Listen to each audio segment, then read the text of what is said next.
KMA 907, Sacramento Police to Unit 99. Are you in the clear? Unit 99 to KMA 907.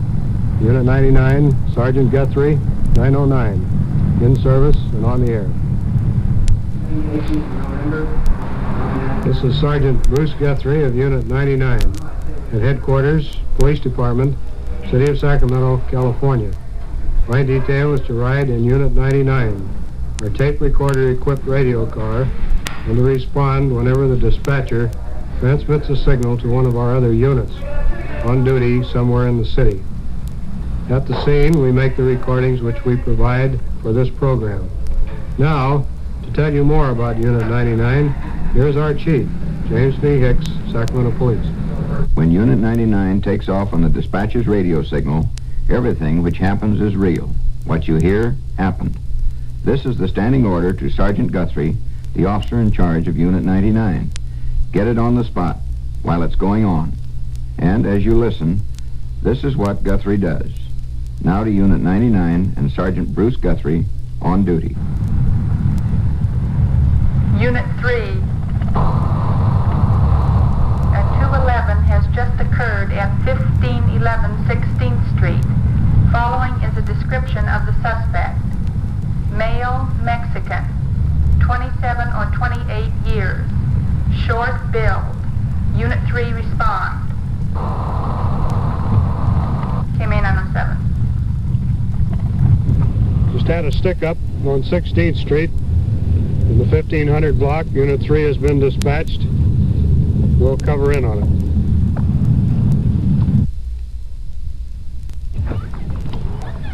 This is a liquor store. Yeah. What do you mean by that? I mean, how much? Well, I imagine probably in the early 50s or 40s, something late 40s, something like that. Then? That I couldn't say. Was it light color or dark color? I couldn't tell the color. See it as... Well, could you tell how many people were in the car? No. I mean, silhouette. No. We couldn't see any forms at all down there. You don't know whether there was somebody waiting in the car or whether a man got into it himself? No. Turn back to your clothing again. Did he have a suit up? No, I didn't get the impression that he was well-dressed, nor was he... Wasn't shabby, huh? No, not exactly. You said something about a mustache. Yeah, I'm pretty sure he had a mustache. Mm-hmm. But I just say I got so scared I couldn't. Was he a nice-looking fellow or just average? Well, where I was, I didn't get too good look at him. See, I was back in the kitchen there, and when I first... I didn't pay too much attention to the deal until I heard her say something about silver, and she was talking kind of loud. Then when I looked out here, he kind of ducked his head behind the cash register. Then I started walking out this way, and that's when he pointed the gun at me. That's the first I knew what was going on. Anything to you? No, he didn't. He just pointed the gun like that, heading towards the door. Then he turned around and went out. Then I ran as fast as I could to the door, but by the time I got there, well, he was out of sight. And I got so scared because he acted like the one that would really shoot. He really did. Yes, he did. Was he nervous? A little bit. He kept moving the gun quite a bit. Did he talk broken? No, not especially, no. That's about all he said was just give me your money, and then when I talked a little bit loud, he told me not to talk so loud. I think he said, shut up, don't talk so loud. And that was about the extent of his conversation. Did you see him enter the automobile down in the alley? It was dark down there. We couldn't even tell whether... We couldn't see anybody down there. The only thing we could see was the... we could hear the car starting up, and then they turned on the lights, and then they turned the lights off again until they drove down to the street, and then they turned the lights on again, and they turned down that way on 17th Street. Sergeant, we just have picked up a suspect out here fitting a description of this party, and we'd like to have the lady at this time come out and make an identification of it. Fine, we'll bring him outside. We have a man in Unit 62. The lady, the proprietor of the liquor store, is going to look at him. I understand this man was picked up at 20th and P Street by one of the traffic officers. He was transported back to the scene by Captain Richer in Unit 62. We're having a discussion by the car. They're having the suspect, get out. Quite a bit his size, but I just can't say. I just can't say yes. Does the clothing match at all? That I can't say. As soon as I saw that gun, I got so scared. I haven't been feeling very good anyway. And did your husband see the culprit? Just a glimpse of him, because when... Come out. He's here right now. Is this the culprit here that held you up? I couldn't say. I didn't get a good enough glimpse of him. It's about that build and about that height, and I'd say the complexion is about the same. What about a clothing description, sir? I can't give you any clothing description. Then you couldn't possibly identify this party here, then? No, I couldn't. And neither could you, ma'am? I'm sorry, I can't in this case.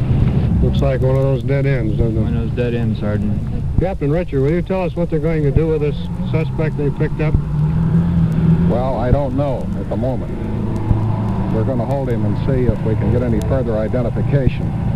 Of course, we'll look around here and see if we can find anybody else that might have seen the culprit leave, and if we can, we'll let them see if they can identify him. You going to turn him over to the detectives? We will. Okay. The description given by the victims of this armed robber was meager and vague, but don't be hasty in criticizing their failure to observe the bandit closely. Experience has shown that the average private citizen is not very observant, and even less so when a gun is pointed at him. The only suspect in this case was not identified and was released.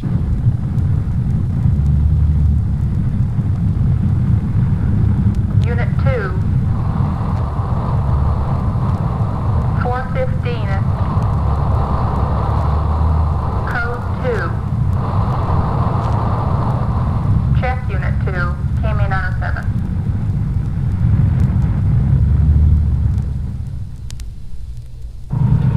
Unit 2 has a call. Don't know what the nature of the call is, but it's a new car dealer. There's someone inside the office is motioning to us to come in. The unit has arrived. Let's go in and see what it is. Doesn't seem to be any excitement, but the people are apparently expecting a policeman. We'll go in and contact them and see what the trouble is.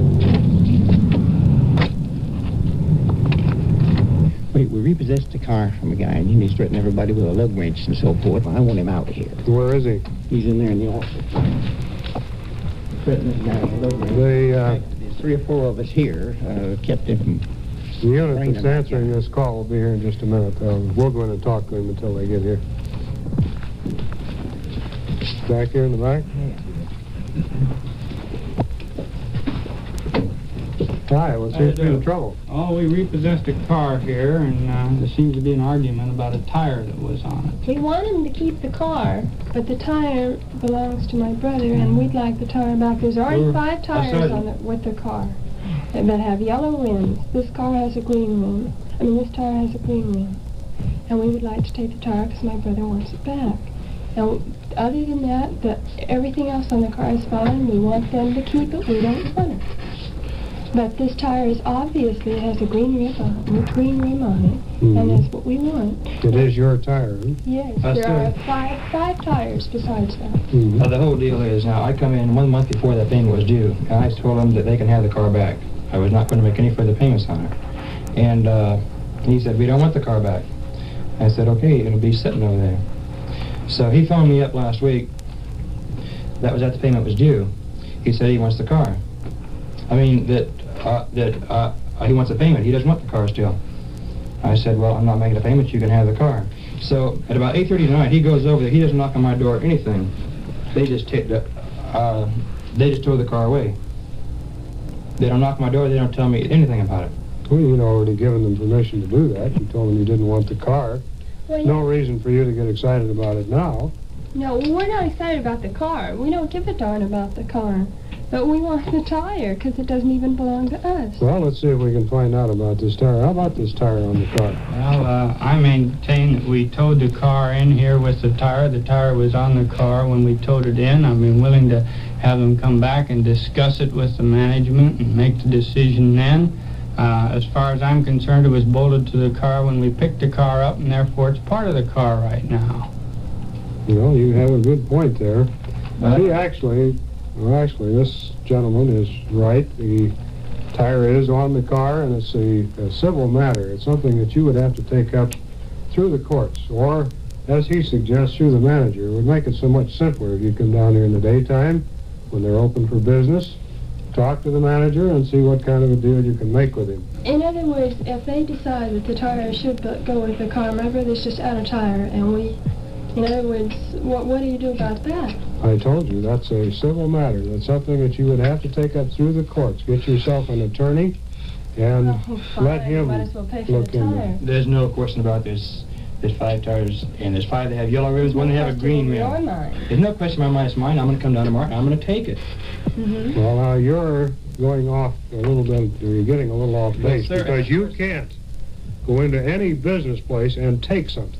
No, you're wrong. It's But no in the- question under in the- your mind. And the same principle, I think, is very underhanded for that they're trick Don't people. get yourself excited. It's not going to help the situation at all. Well, there's no question about it. We'll come back in the morning. That would be the simplest thing to do. Come back and talk to the manager and see if you can't work out some kind of a deal with him. Do you Sir, want to I prefer can't. charges against this man? Well, I'd rather not, sir. Well, that makes it simple, you see. But, sir, but- He's perfectly All right. willing to be reasonable about it. Why can't you? We tried to be reasonable about it a month ago, and they wouldn't. Well, that's the business policy. If that's the way they wanted to do it, no, they don't have the advantage. You had the car. Well, it still doesn't mean I come down here, I set the car there, and I said, you can have the car, I don't want it. I'm going to leave it there. He said, you can't do that. That's right. You had a contract with him. Just the fact that you don't want the car, you can't just give it up. Well, But you don't have to make the payments, that's true. Then they can repossess it, but they have to stay within the law, too. is that within the law to go out the street, Right. take the car, and not even let me know about it? They don't have to let you You know. take my personal possessions and everything out of it? It isn't your personal possession if it's in the car, and they take it. If you want to come down here and get it, the next day you can do so during business hours. Not at Is night. that his business hours to go out there now? Is that business hours, sir? Now, wait a minute. What are you talking about? He come there at 8:30. That is not business hours to go pick a car up. They can pick the car up at any time. Once those payments are in default, they can pick the car up. That's legal. They have a legal right to do that. But yet, by the same token, I can't come down here. I mean, he did let me, though. All except the tire. Well, so far as I can see, there's no further point talking, because all he wants the tire will come back tomorrow and get it. That's the thing to do. Come back tomorrow and take care of it. Okay. In this case, the arrival of the police may have averted serious trouble. The man whose car was repossessed was quite upset and did threaten the auto agency employees with a lug wrench. However, Sergeant Guthrie acted as unofficial mediator, and violence was avoided. Unit 99, 940, Unit 6 at 30th and G, George. 99's got up, Roger. Okay, 99, came in on a 7. Unit 6 wants us to meet them at 30th and G. We'll see what it is.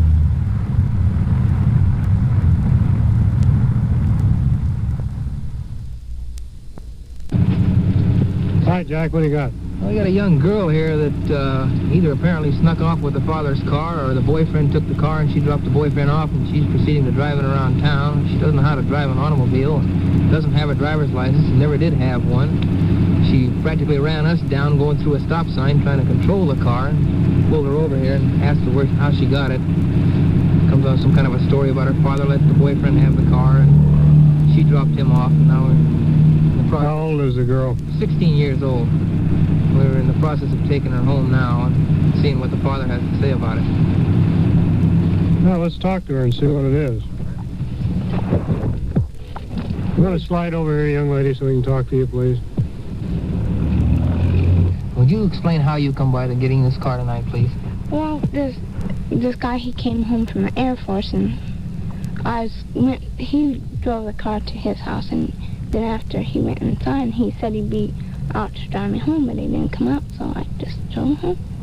He has the car with your father's permission? Mm-hmm. Well, why is it that he left you with the car? Why isn't he still with you with the car? Oh, I told you he got out. Well, wasn't he supposed to drive you home with the car? Yes, but he went inside. I turned off the motor. The gas was running, and I turned it off. I guess he thought I left or something. So then you just took it on your own to drive the car then, huh? You were going home with it.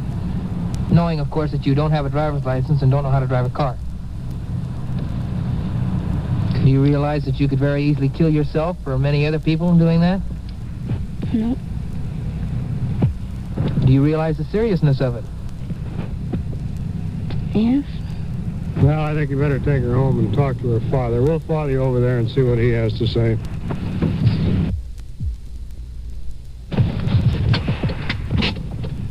You're at the house.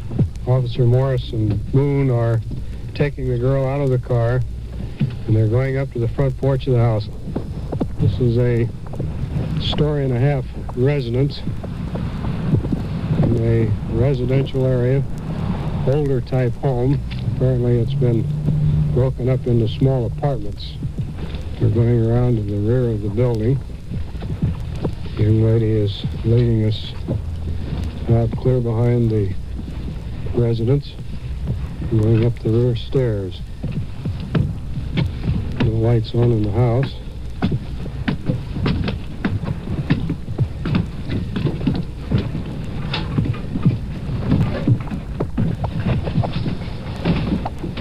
Going inside in the back porch. You better knock on the door and wake him up. We're going to have to wake him up anyway.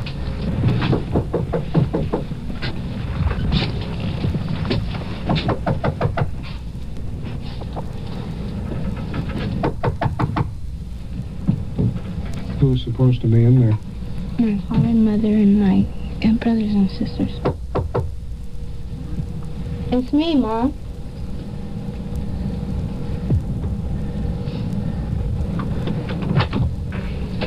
Is your husband here? Yeah, he's in bed. Please. Mm-hmm. I'm going to turn on some lights so we can see, please. You drove that car before? You never have used it before at all? Oh, I fiddled around with it, backed it up in the driveway, but I didn't ever drive it. You see, you are 16 years of age. Have you ever thought of going through the legal procedure to get a driver's license? What's that? You're not aware of how to get one at all? Evening. Found your daughter here tonight driving a car which belongs to you after she nearly ran us down going through a stop sign. We asked her if you knew she had the car, and she said that you had given her boyfriend permission to use the car. Yeah, the boy. Well, the boy evidently left your daughter in the car to go in and visit somebody or something, and she waited for a while and decided he wasn't coming back and proceeded to drive the car home herself. She doesn't know how to drive a car at all. She couldn't stop it at a stop sign, and we had to bring ours to a complete stop and swerve to avoid getting hit. And we pulled her over, and she told us that she had the car with your permission for him to use it. Mm-hmm. Yeah, the boy is in from the Air Corps, see, and he came here, and I told him that he could use the car, see. He's a he's a very good boy. He doesn't drink. That's one thing he doesn't do. You know, he's dependable. But I didn't know that would, or I wouldn't even let him have it at all. Because I've just been teaching her here lately. I haven't got it to permit her. She could use some more instructions, believe me. Yeah, she can use some more. There's one thing about it. We're not just exactly sure what happened. Would you try to find out why she was driving the car for us? Well, he went in the house, and it was dark around there. I didn't want to go around there. I waited there. I was sitting in the car for half an hour, and so I turned off the gas. I was coming after you sitting out there anyway in the first place. I don't know. He said he was going to go in. Where do you go in? In his father's house? Mm-hmm. Well, now he don't know where you're at. Now he's going to be worried about you. I didn't want to sit out there all by myself all night. How long did you wait for him? About a half an hour, I guess. Well, you know he'd have came out sooner or later. And he was out there and he was talking to his father or something. You know, he wasn't going to be in a hurry because he just got back from he's been gone over a year. He was going to come back, you know. You sure that you and the boyfriend didn't have an argument? He left you? Oh, we're not that good of a boyfriend. Not that good friend, huh? Well, he's before he went to he stayed with me. He stayed before he went in service, you know. Stayed with me, and as soon as he got his furlough, well, he come right back here, you know, just same as father. His father. They used to go to shows together and everything. Yeah, the boy's father wasn't very good to him, see. So I'm more of his father than he is. So he comes right back to me, you know. Where were they supposed to go tonight? They was just going to go for a ride. That's all it was. Didn't have any particular destination in mind. No particular destination. Where did he say he was going when he got out of the car? To his father's house. He went to visit with his father? Mm-hmm. But there was no lights on, and I thought his father was gone. But he went in there, and there was still no lights on that I seen, because it was dark around there, and I didn't think anybody was home. I heard him slam the door, but then he never came out. So. What'd you do? Just take the car and run off and leave him? Well, I didn't know what was happening. Well, you know he was still in there. You didn't see him. You should have run off and left him. He doesn't know what's happened to you. You know that? And you know good well he's going to be worried. That's for sure. You just took the car and you started off. Yeah, he's out there and he doesn't know whether someone come up and dropped the gun on you and says, okay, scoot over, let's go. Well, I think that you should try to impress on your daughter the seriousness of driving an automobile without a driver's license. Well, I have. You say that you were teaching her to drive. Did you ever make an effort to get a license for her? Well, no, not yet. I told her I was going to go out next payday. I said I'll go out next payday and get a permit. But she had no permission. She had no permission to drive in that car at night herself. Steady girl. No. Do you realize how serious it could be for your father if you had had an accident? Yeah. It could be very bad for you. I think it's soaking in now, though. I think she's realizing it right now. Officer Morris, what are you going to do with this girl now? Well, she seems to be a pretty clear-headed girl, and the father seems to be very cooperative in the situation, so we feel we'll turn it over to the parents and let them handle it in their own way. And we hope that we never, and we don't think we ever will, catch her again in this situation. Well, I appreciate very much your cooperation on that part. Trusting me on turning the whole thing over to me. And I also believe the same thing. I don't think she'd do it again. How about you, young lady? How do you feel about it? I'm sorry I did it. I don't think you'll do it again, will you? No. Your first reaction possibly was that this girl was quite unlucky in having her near collision with a police car. But, as a matter of fact, that might have been the luckiest thing that ever happened to her. The officers got her out of the car and off the streets, and in so doing may have saved her life. This is Unit 99 in Sacramento, California. These on-the-scene tape recordings were provided by the Sacramento Police Department and were made on duty by Sergeant Bruce Guthrie in Unit 99. Your host is Chief James V. Hicks of the Sacramento Police Department. Unit 99 was directed by Tony Kester and came to you from Sacramento. Unit 99 to KMA 907. Unit 99, 908 coming in. End of tour. Check 99, KMA 907.